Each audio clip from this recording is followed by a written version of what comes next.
मृगनयनी, वृंदावन लाल वर्मा। भाग 8।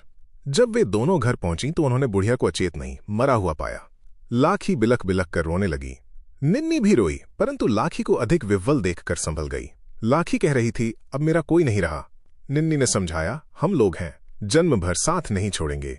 और स्त्रियां भी आ गईं। उन्होंने समझाया बुझाया। एक ने कहा, जब हम सब पहाड़ की कंदराओं में समय काट रहे थे, तब यदि मां से धार जाती तो रो भी न पाते कि हल्ला सुनकर कोई सिर पर न आ जाए। जहां हम लोग जिएंगे मरेंगे, वहीं तुम भी। रोना पीटना बंद करो, गाय को पालती पोसती रहो। अन्न थोड़ा सा घर में है ही, न होगा तो थोड़ा थोड़ा लोग देंगे। और फिर जंगल लगा हुआ है, भगवान देंगे। अटल आ गया। उसने भी समझाया। बुढ़िया के दाह की तैयारी हुई। उधर से अरने को लट्ठों पर लाद कर कुछ लोग ले आए। अटल उसकी चीर फाड़ का प्रबंध करके बुढ़िया को दाह के लिए ले गया। दाह करके जब अटल लौटा, रात हो गई थी। उसके बाद अन्य स्त्रियों के साथ लाखी नदी में स्नान करने गई। लौटकर जब घर आई, तब घर को सूना पाकर फिर रोई। निन्नी ने अनुरोध किया, कहो तो हम लोग यहाँ आ लेटे, चाहो तो उस घर में चली चलो। यहाँ अंधेरे सूने घर में तुमको अकेली कदापि नहीं रहने दूंगी। अटल ने भी हट किया।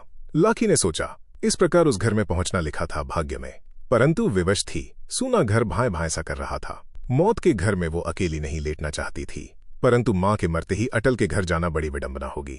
अटल ने उसको चुपचाप बिसूरते हुए देखकर आंगन से गाय को खोला। बोला, निन्नी, तुम इनको लेकर बर्तन भाड़ों सहित आ जाओ। लाखी इनकार नहीं कर सकी। अटल गाय को लेकर अपने घर चला गया। गांव के कुछ लोगों ने सोचा, ये गाय को हथिया ले गया और लड़की को भी फांस लेगा। निन्नी उसके थोड़े से अनाज का वहीं प्रबंध करके बर्तन भाड़े लेकर, जो थोड़े ही थे, लाखी को अपने घर लिवा लाई। गांव वाले सुअर और अरने के चीरने में लगे रहे। गांव भर को कई दिन के भोजन का प्रसाधन मिल गया। लाखी को भैंसे की खाल। निन्नी ने लाखी को खिला पिलाकर अपने पास लेटा लिया। लाखी को नींद नहीं आ रही थी। ध्यान कभी मृत माता की ओर, कभी सुअर के लक्षवेद और कभी अरने भैंसे की उन आंखों की तरफ जा रहा था। एक बार उसने सोचा, यदि अरना भैंसा कम घायल होता और टीले पर चढ़ आता तो मां बेटी का दाह एक साथ ही होता। क्या मैं भी मर जाऊं? क्यों मर जाऊं? क्यों ऐसे ही मर जाऊं? कुछ जीकर, अच्छी तरह जीकर क्यों न मरूं?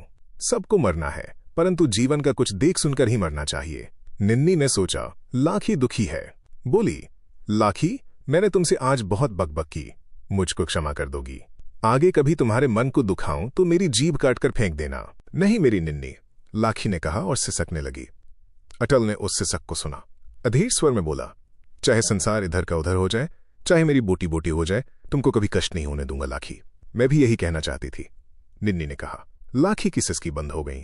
उसने धीरे से कहा, मुझको भरोसा है। सोचा, इस घर में इसी तरह से आना था। गांव वालों ने चटपट चीर फाड़ करके सुअर को बांट लिया। अटल को बांट में अधिक भाग मिला।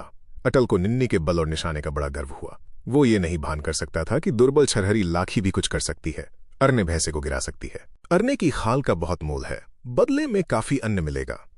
बहुत दिनों गुजर होगी। सोचा और तुरंत ग्लानि के साथ अपनी भर्त्सना की, उस खाल का उपयोग करूं। धिक्कार है, एक गरीब लड़की ने अपनी जान जोखिम में डाल डालकर इतना बड़ा पराक्रम किया। मैं सियार की तरह ताक झांक लगाकर चोरी करूं। राम राम, खाल पूरी की पूरी उसकी। मैं एक चिदी भी उसमें से न लूंगा। उसके पास जूते नहीं है, नंगे पैरों गाय चराने के लिए जाएगी और नंगे पैर जंगली पशुओं का सामना करेगी। अन्न भी उसके पास कम ही है।